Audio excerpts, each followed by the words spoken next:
Well, at first it was just kind of blues, you know, it wasn't with jazz at all. And then I began to get some of the stuff at Berkeley and privately, and just from other musicians, especially that I met who were after the same thing, who were really. It wasn't uncommon for especially guitar players in the '60s to start off with Hendrix, you know, and now it's probably more common than it was then, but certainly for jazz guitar players at that point, my generation and younger, it's very common to have a lot of blues and rock roots in your playing. I kind of never left the blues and rock stuff totally just because I'm a jazz guitar player. I want to incorporate it all because sometimes it's more, you can sound more like a horn player that way. So I'll use some stuff like the.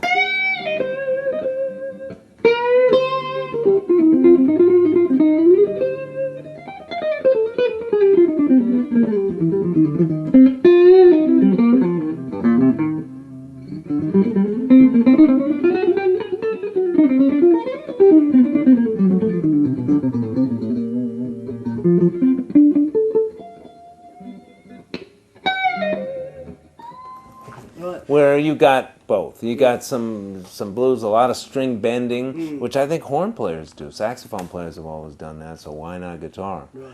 It's something you can't do on piano. I mean, why not take advantage of it?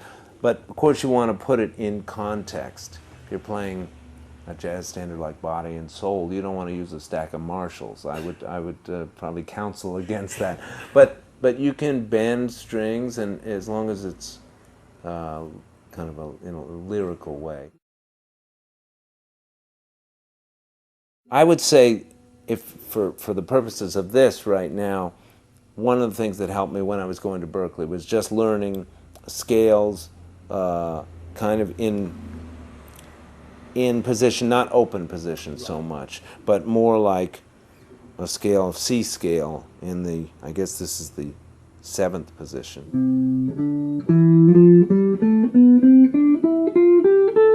That's just a 2-octave out of tune scale right there of the key of C.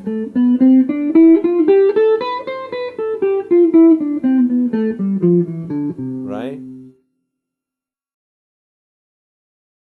One thing that was very helpful to me was then taking that same scale and playing, and you can do this with any scale, playing it in intervals.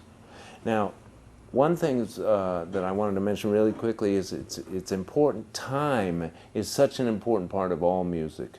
It's the most important ingredient of music. Before melody, there's just time. All you need is a drum, really, or some kind of rhythm, and you got music.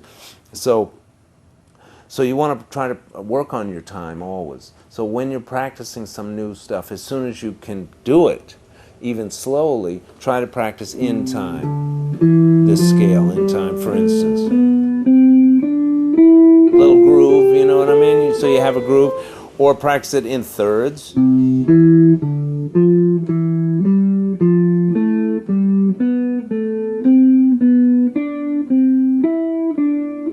Etc. Or in fourths. Diatonic fourths. So all in the key of C, it's fourths. Sometimes there's a tritone, like right here, an augmented fourth. That's true with, it's just the way it works out. Or fifths. Let's go a little faster.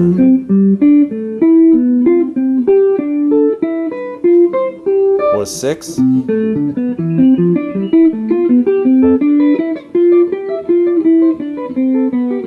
Sevenths. You can play them together too. You hear John Scofield doing that all the time. That's just the key of C, C major. We're doing it in different intervals and playing around with different intervals. Of course, as I said, I had to go slow with all this stuff. I mean, I was coming from blues rock. I didn't know how to read. I didn't know what the notes of the guitar were. It took me forever. And I just stayed with it. Part of it is just persistence. And then not trying to do everything in 1 week because you drive yourself crazy and throw the guitar away, which I wanted to do 1,000,000 times and still do from time to time. And I wanted to throw it out the window in Boston, especially when I was studying there. and fortunately I lived in a basement apartment, so I would have had to actually throw it up to the street. It takes more effort that way. Yeah, so I said, okay, I won't do that. But gradually, you know, you stay with it and you learn it. And for me, it's been just the music alone is even as tough as the business is. Sometimes people don't get gigs. Sometimes they don't get the gigs they want. All that stuff. You know about how that is. It can be it can be, especially if your expectations are to come out and play with Sonny Rollins and the Rolling Stones right away.